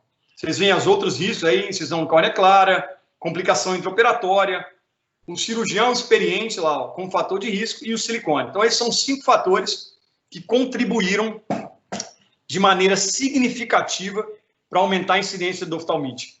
Então, idealmente, você não deve ter complicação na sua cirurgia, você deve usar lentes que não sejam de silicone, você deve ser um cirurgião experiente e você deve usar um antibiótico intracameral. Então, essa seria, né, o que você deveria procurar fazer para diminuir o risco de endoftalmite. Fazer incisão que não seja em córnea clara é complicado, né, pela técnica, né, assim, como a endoftalmite, vocês vão ver, é uma complicação que não é tão comum igual está sendo aqui, é uma complicação até relativamente rara. A gente prefere mesmo assim, vocês não vão ver incisão escleral quase, é muito raro ter isso hoje. Então, né, outro trabalho que ganhou muito espaço hoje foi esse trabalho do grupo brasileiro. Ó. Então, um grupo de Campinas, né, um grupo do Arieta, lá da Unicamp. Então, um trabalho do Melega que foi publicado ano passado, né, em 2019. Então, é o segundo Randomized Clinical Trial. Então, é o segundo trabalho prospectivo, randomizado, padrão ouro, comparando, utilizar antibiótico comparando. Mas aqui não é cefuroxima, é a moxifloxacin. Então, está errado aqui em cima, não é 2013, é 2019, então a referência está errada. Então, é um trabalho de 3.640, uma amostra pequena. Então, a primeira crítica que é o tamanho da amostra. Eles conseguem, no trabalho, justificar, mas é uma justificativa que não cola. São 8 casos de endoftalmite, uma positividade de cultura baixa, ruim. Então, mais uma vez, né, já são poucos casos, e 1/3 deles só com identificação do agente não é adequado, né? Está longe de ser o ideal. Então, essa aqui é o desenho do estudo. Os pacientes então foram distribuídos em 2 grupos. Uma das coisas que eu observei aqui que a perda de segmento foi baixa, foi menos de 5%. Então, assim, eles conseguiram uma coisa que não é comum. Então, assim, essa é uma das coisas, umas dificuldades de fazer o estudo prospectivo randomizado, é que você tem muita perda no segmento. Então, isso é outra coisa que eu esqueci de mencionar. Quando eu faço o cálculo da amostra do meu estudo, eu ainda tenho que pegar aquele valor e ainda aumentar 10%, porque 10% seria uma perda esperada durante o segmento no trabalho prospectivo. Então, você já tem que calcular pensando na sua perda. Porque senão, imagina você faz um trabalho, tem um trabalho não danado de fazer um trabalho desse, e você perde mais de 10%, e aí a sua amostra cai tanto que você passa a ter um trabalho sem valor estatístico, exatamente por conta dessa perda. Então, isso é uma outra coisa que tem que ser bem observado. Então, um estudo de 2016 a 2018, no grupo 1, ele não botou intracameral, vocês vão ver que é né, assim, eu não gostaria de operar em Campinas, então, se eu tiver algum conhecido, né, até esse período, pelo amor de Deus, 1/260 é uma incidência altíssima de endoftalmite. E aí, o que acontece? Quando você tem uma incidência baixa, o outro nem precisa ser tão bom, para você já encontrar uma diferença significativa. Então, é 1 para 1.818, é uma diferença assim, importante, né? Um peso significativo. E outra coisa que chama a atenção é que os pacientes não tiveram diferença na qualidade visual final, né? Mas, assim, isso nem é tão importante. Então, utilizar moxifloxacin intracameral resultou numa diminuição do risco 7 vezes menor do que o grupo que não usou. Então, é uma diferença importante.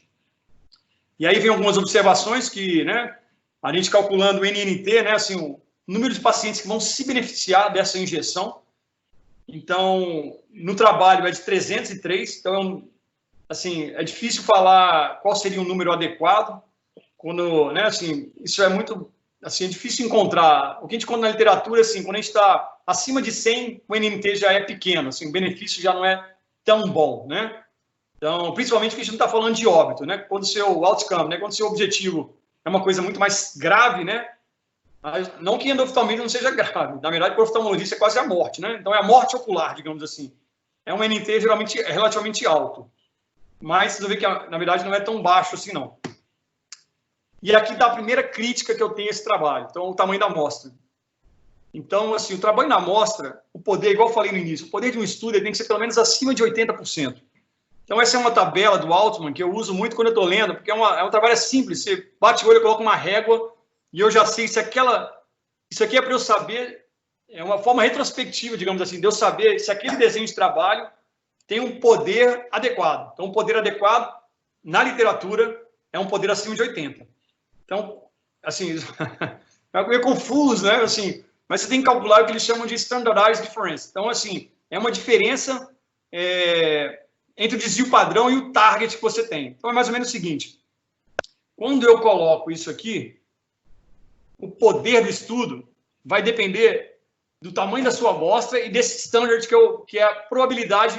Então, você pega a probabilidade de você ter endoftalmite no grupo 1, que seria esse P1, a probabilidade de você ter endoftalmite no grupo 2, que seria esse P2, e a partir dessa fórmula que está aí, você consegue achar esse valor à esquerda da tabela, que está bem, ó. Então, eu achei um valor de 0,071, ou seja, está entre 0,0 e 0,01, ou seja, bem no início dessa linha vermelha.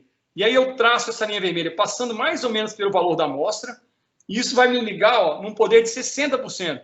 Então, o poder desse estudo é em torno de 60% a 63%. Então, isso aqui torna o estudo com valor preditivo positivo muito ruim.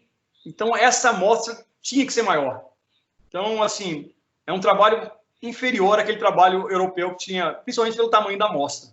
Então, você tem outros viés, mas o tamanho da amostra seria o principal. Isso aqui é só para mostrar para vocês que tem algumas coisas que são importantes na estatística. Então, quando eu aumento a minha amostra, para eu ter um poder de pelo menos 80, olhando a linha roxa, pelo menos 5.000 olhos eu tinha que ter aí, em cada grupo aí. Ou em cada grupo não, no total, né? No mínimo 5.000 olhos. Isso aqui é só para homenagear o trabalho do Jonathan Lake, né? Do nosso grupo aqui do grupo OPT, é um trabalho que ele publicou no arquivo, eu não mostrei nenhum arquivo, nenhum trabalho do arquivo, eu cito muito, né? Isso é uma outra crítica que eu tenho a mim mesmo, né? Assim, a gente esquece muito da literatura nacional, porque as revistas ainda não têm um impacto muito grande, então na hora que a gente faz uma pesquisa no PubMed, né? Tem revista que nem é referenciada, né? Então, dependendo da revista que você publica, na verdade, você está sepultando o seu trabalho. Então, muitas vezes você descreve uma coisa antes do que, né, um grande centro, mas como está numa revista de baixo impacto, pouco lida, né, a literatura nem corre atrás, nem menciona você depois. Então, você fica meio que esquecido na literatura, né? O Arquivos, não estou falando isso do Arquivos, tem outras revistas, né? Mas o Arquivos é uma revista muito boa, é a melhor revista nacional, né, em oftalmologia. Mas, assim, das 120, sei lá quantas revistas oftalmológicas que a gente tem hoje, ela está ali na metade, número 60 e poucos de impacto. Então, assim, ela precisa melhorar, claro. Mas hoje é a nossa referência e que a gente tem que valorizar. Então, assim, é um produto nacional, né?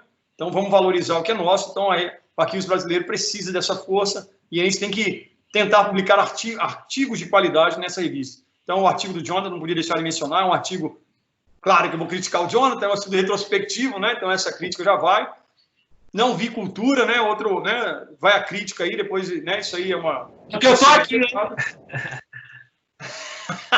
Gerência de Jonathan tá aí, mas, pô...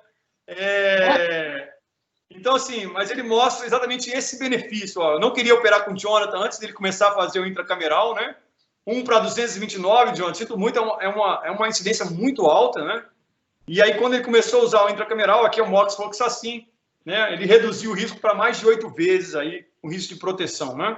Foi o grupo inteiro isso, padre. Né? Mas, assim, né, é um trabalho que, né, muito bacana, porque é um dos primeiros trabalhos da literatura nacional de investigar esse tipo de abordagem, né? E eu lembro que quando eu recebi isso no comitê de ética, a gente ficou assim, poxa, mas moxifloxacin, eu não sabia nem como é que eu ia lidar com isso, porque o moxifloxacin não vem na apresentação que podia ser. Eu lembro que a gente teve essa discussão no nosso grupo dentro do comitê de ética. Mas, assim, enfim, né, um trabalho muito bacana. Parabéns aí, Jonathan. Eu, recentemente, eu olhei mais uma meta-análise. Isso é uma outra coisa, né? Eu falei que o padrão ouro de um estudo estatístico, né, daquela pirâmide estatística, é a meta-análise. Mas lembra-se de uma coisa, a meta-análise é tão boa quanto os trabalhos que se colocam na meta-análise. Então, se você faz uma meta-análise em que você inclui apenas estudos prospectivos, randomizados, né, randomized clinical trials, aquele padrão ouro de desenho, a sua meta-análise é excelente. Agora, você começa a colocar na sua meta-análise estudo de caso controle, estudo retrospectivo, então a qualidade da sua meta-análise é ruim. Então, quando eu mostrei que a Cochrane não conseguiu fazer uma meta-análise adequada, é porque ele não tinha literatura suficiente. Não quer dizer que você não possa fazer uma meta-análise, mas a sua meta-análise vai ser de qualidade inferior, igual a essa aqui. Então, esse é um trabalho do ACT 2015, é uma meta-análise, mas eles excluíram todos os trabalhos, sejam eles prospectivos ou não, sejam eles randomized clinical trials ou não. Então, e nesse aqui ele encontrou diferença. Agora eu vou mostrar para vocês que nem tudo é essa beleza, né? Assim, igual o NNT que eu falei para vocês. Será que o risco de injeção justifica, né, o benefício, né, sobressai aí esse risco? Então, vocês veem que existe algum risco envolvido na injeção, né? São raros, mas existem. Então, esse é um trabalho da França de injeção de cefuroxima, em que alguns pacientes desenvolveram quadros de edema macular. Olha aqui o OCT à direita. Olha o tamanho dessas máculas desses pacientes. Então, tudo isso relacionado a um erro de diluição. Então, eles viram que todos esses pacientes receberam ampolas ou amostras com diluição inadequada Então, se você erra em pouca coisa, você pode causar uma iatrogenia severa. Então, esses pacientes desenvolveram quadro de edema macular significativo. Então, isso foi com a cefuroxima. Esse é um trabalho, né, publicado no Ophthalmology, que assim, assustou muita gente. São 11 horas de 6 pacientes desenvolveram quadros de oclusão retiniana hemorrágica, que é uma vasculite severa pós-injeção de vancomicina. Então, a vancomicina é um dos antibióticos muito utilizados, principalmente nos Estados Unidos, porque vem em ampola, porque teria uma preservação mais fácil, mas você precisa ter uma diluição correta, você tem que ter toda uma metodologia envolvida nisso. Mas ainda é o remédio mais utilizado na injeção lá. Então, esse aqui é um trabalho né, isso é outra coisa. Quando começaram a ver, mas agora tá bom demais, que eu estou injetando antibiótico, a incidência do oftalmite é baixíssima, então agora eu já posso fazer até faco, né, catarata, fazer uma extração bilateral. Posso operar, não justifica mais o paciente, né, operar um, aguardar, operar outro olho. Como as complicações hoje estão tão raras, vou fazer bilateral, mas não é assim. Então, existem vários casos na literatura, mesmo utilizando, vocês veem aí, cefuroxima intracameral, de endoftalmite bilateral. Então, os riscos estão aí, mesmo utilizando. Então, utilizar não quer dizer que não vai acontecer. Então, isso é uma coisa que tem que lembrar. Né? Então, a literatura mostra um risco menor. Então, assim, não tem dúvida que o risco é menor. Agora, precisa ver, é isso, é a justificativa. Será que o risco sobressai, né? O benefício sobressai o risco? Então, é isso que precisa ser pesado. Então, aqui, ó, outros casos de endoftalmite bilateral, mesmo utilizando, né, medicamento intracameral. Esses aqui são casos raros, ó, de uma reação a moxifloxacin. Então, o colírio de moxifloxacin, você vê isso, gente. O paciente teve uma reação ao colírio, teve que ser entubado, ele foi operar uma catarata, recebeu um colírio, foi entubado, ficou 24 horas para depois ser liberado. Então, assim, existem essas loucuras na medicina. Então, assim, não são raras. Aqui, ó, uma reação de Steven Johnson pós-moxifloxacin. Então, assim, mais complicações e que, né? Então, esse aqui é uma outra síndrome que eles estão agora, né? Esse aqui, desculpa, esse aqui é o moxifloxacin que estão vindo junto com uma... Então, assim, existe uma tendência mundial a se procurar utilizar cada vez mais substâncias intraoculares e não colírio, né? Você colocar algumas, né? Ou injetar ao final da cirurgia, ou colocar algum dispositivo de liberação lenta de medicamentos. Então, esse é um deles, o Trimox. E os pacientes têm 4 casos de endoftalmite, mesmo utilizando esse medicamento ao final, né? No JCRS 2018, ó. Então, casos de endoftalmite por estáfilo, mesmo com moxifloxacin intracameral. Esse aqui é um caso de Staphylococcus epidermidis, ó, com moxifloxacin intracameral. E esse aqui é uma síndrome nova, uma outra, né, outra loucura, uma síndrome com... Você tem atrofia de íris bilateral, eles estão chamando de BAIT, Bilateral, né, Acute Iris Turns Illumination. Então, um relato de caso de 2019. Então, a única coisa que eles encontraram diferente foi a moxifloxacin. E, né, então, assim, eu vou mostrar mais pra frente, mas isso tudo tem que ser pesado. Eu não sou retinólogo, né? Estou aqui né, na visão de um cirurgião de catarata, mas, assim, mudou pouco a questão de tratamento. Então, tudo se baseia ainda nesse trabalho de 1995, porque é o único trabalho hoje na literatura, ainda hoje, que foi um randomized clinical trial. Então, eles tinham endoftalmite e eles randomizavam. Ou recebiam uma vitrectomia, ou recebiam a injeção intravítrea. Então, assim, ninguém mais fez isso depois de 1995. Então, qualquer outra referência é achismo. Então, assim, eu acho que funciona a vitrectomia o quanto antes. Eu acho que... Então, isso é a experiência do cirurgião, a experiência do serviço, mas, assim, de um desenho bem feito, nenhum foi superior a esse de 1995. Por isso que as referências vão a ele, mesmo sendo tão antigo, né? É ruim isso, né?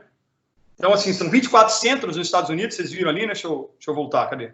Então, são 24 centros, 420 pacientes com endoftalmite, número importante de casos, né? Isso é outra coisa. Talvez a gente não tenha, hoje, amostras tão grandes como a gente tinha no passado, né? Tudo melhorou. O colírio melhorou, a técnica melhorou, o material melhorou. Então, eles tinham um arsenal maior para fazer esse tipo de estudo. E o que o estudo mostrou? Que se o paciente tinha, utilizando ou não medicamento sistêmico, ou seja, venoso, eles usavam ceftazidime ou amikacina, não tinha diferença no resultado final. Então, não justificava o paciente que tinha endoftalmite utilizar esses antibióticos. O resultado final era o mesmo. Outra coisa que eles viram, se o paciente tinha uma visão de movimento de mãos ou melhor, não fazia diferença vitrectomia ou injeção intravítrea. Então, esse paciente tinha 2400, tinha conta-dedos. Se ele caía no grupo de vitrectomia ou se ele caía no grupo de injeção, o resultado final era o mesmo. Agora, a vitrectomia foi melhor quando o paciente tinha só visão de percepção luminosa, ou seja, aquele caso extremo. Então, isso serviu de guidelines para tudo que é feito hoje. A gente está falando de 1995, né? Se você botar um retinólogo aqui, ele vai falar que, não, mas hoje a vitrectomia é, sei lá, é com 27 gauge, é super rápida, né? Uma técnica é muito melhor, né? E feito muito mais rápido, as iatrogenias são bem menores, então talvez tudo isso seja verdade, mas não tem uma comprovação científica. É isso que é difícil, mas assim, eu acredito nisso também. Claro que tudo melhorou, né? E os antibióticos também não mudaram. Então, o que era usado, hoje se usa. Então, a diferença é que hoje a droga de escolha é a vancomicina ainda e a ceftazidima, né? Antigamente se usava mais a amicacina. E na suspeita da infecção fúngica, a gente usa a anfotericina e recentemente passou muitos serviços a usarem o voriconazol. Mas, assim, a anfotericina ainda tem um espectro melhor do que o voriconazol. Então, essas seriam as drogas de escolha hoje. Esse é um trabalho que também vale a pena dar uma olhada, é o Survey de 2018, e que eles propõem uma mudança no protocolo do IVS, mesmo não tendo uma literatura, mas assim, pelo que mudou hoje, então eles acham que de imediato deve ser feita uma injeção, e se o paciente tem tanto van com ceftazidima, eles acham que vale a pena a utilização do antibiótico oral. Então, a moxifloxacin, os trabalhos com moxifloxacina oral, não em pacientes infectados, mas em pacientes, por exemplo, eles faziam estudos que eles colocavam moxifloxacina oral no paciente que ia ser submetido a uma vitrectomia eletiva, por exemplo, e na hora que eles dosavam a concentração de moxifloxacina no vítreo, eles viam que a concentração tinha um IMC muito bom para a maior parte das bactérias. Então, assim, de forma indireta, eles acham que justifica entrar com antibiótico oral nesses pacientes. E se mesmo assim o paciente, depois de 24, 48 horas, não tem uma resposta adequada, justifica fazer a vitrectomia. Então, depois de 48 horas, o paciente não respondeu à injeção intravítrea e o antibiótico oral, esse paciente deveria ir para a vitrectomia. Então, isso é uma sugestão desse grupo que publicou no Survey de 2018. Então, assim, acho que vale a pena vocês darem uma olhada, até para vocês verem as justificativas que eles têm. Então, é um trabalho interessante. Isso aqui é um ponto que eu gostaria de chamar a atenção. Se vocês entrarem no site do CDC, né? Hoje é tudo CDC, né? Coronavírus, então, assim, é um site que, né, tem sempre informações interessantes. Então, todo ano o CDC ele lança, assim, digamos assim, o que preocupa o CDC, né? As ameaças infecciosas do CDC. Então, e lá, por exemplo, se vocês olharem em 2019, vocês vão abrir um PDF de 160 páginas, sei lá. É muita coisa preocupando o CDC, sabe? E uma das preocupações dele é o crescimento das bactérias resistentes. E olha lá em amarelinho lá, qual que está lá. Tem um Staphylococcus aureus. E se você olhar um pouquinho mais em cima, não grifei, mas o Pseudomonas também é uma preocupação. Então, são germes que estão ficando multiresistentes. E se vocês lembrarem que a maior parte das infecções são gram-positivas e que tem trabalho hoje que mostra que existe uma resistência quase maior de 40% da moxifloxacina ou qualquer outro medicamento, então passa a ser preocupante. A gente precisa buscar alternativas no futuro próximo, né? Então, isso aí... E quando eu fui fazer uma revisão do PubMed, eu vi que tinha mais de 27 casos de endoftalmite por gram-positivos que eram resistentes à vancomicina. Olha, a gente está falando de um medicamento que em 1995 era 100% eficaz contra os gram-positivos. 100%. Qualquer cepa identificada no trabalho do AVS de 1995 morria com vancomicina. Hoje, já tem vários casos de resistência à vancomicina. Então, você imagina, o que a gente tem mais poderoso, então, daqui a pouco a gente está usando IPM, a gente está usando outros medicamentos, então existe essa preocupação que está sendo alertada para os órgãos que cuidam disso, né?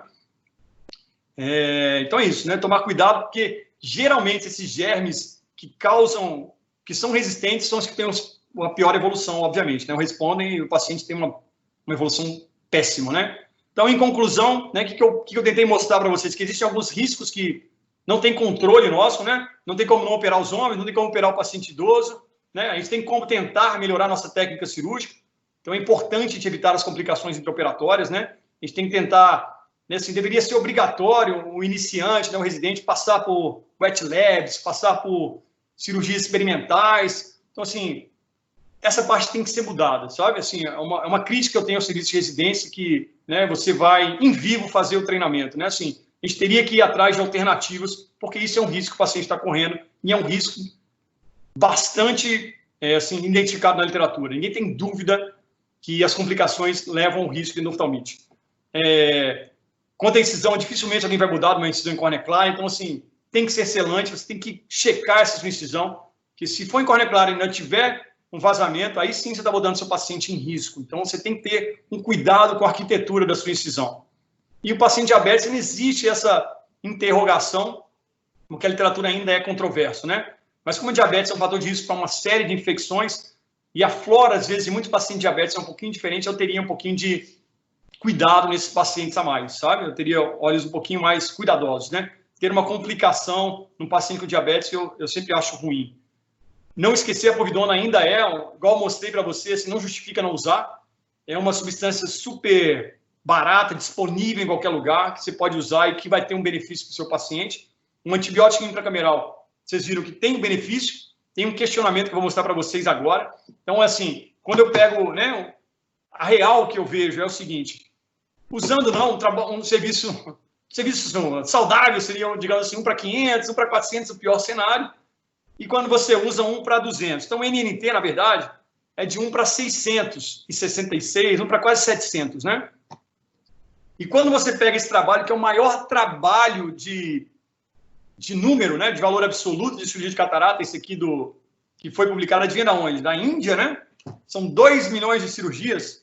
Então, quando faz ou não faz uso de injeção intracameral, então uma incidência de 0,02 para 0,07, então 0,07 é um número pequeno, e aí o NNT chega a 2.000, ou seja, o que significa, né, eu falei NNT, mas o que significa, na verdade, o NNT? Significa que eu vou tratar, ou seja, 2.000, eu vou tratar 2.000 pacientes com uma injeção intraocular para beneficiar um paciente.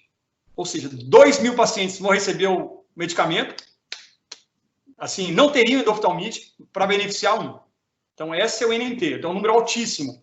Não vou entrar na questão de custo-benefício, porque, né, não é esse, né, isso é uma outra aula só para isso, mas, assim, é um NNT grande. Então, assim, né, eu estou falando isso porque é um assunto controverso. Então, isso que eu coloco no final. Então, no mínimo controverso. Então, assim, eu acho que precisa de mais clinical trial para tentar aumentar ou diminuir esse valor que justifica a injeção intraocular. Os Estados Unidos está tentando fazer isso, eles têm um estudo que chama Time Study, que é Topical Intracameral Moxifloxacin, e que o tamanho da amostra calculada é exatamente aquela que eles pediram. 75 mil olhos. Esse seria o N deles para esse estudo. E eles estão fazendo, não sei em que pé anda isso. Então, assim, no mínimo controverso, né? Basicamente era isso que eu tinha para falar. Não sei se eu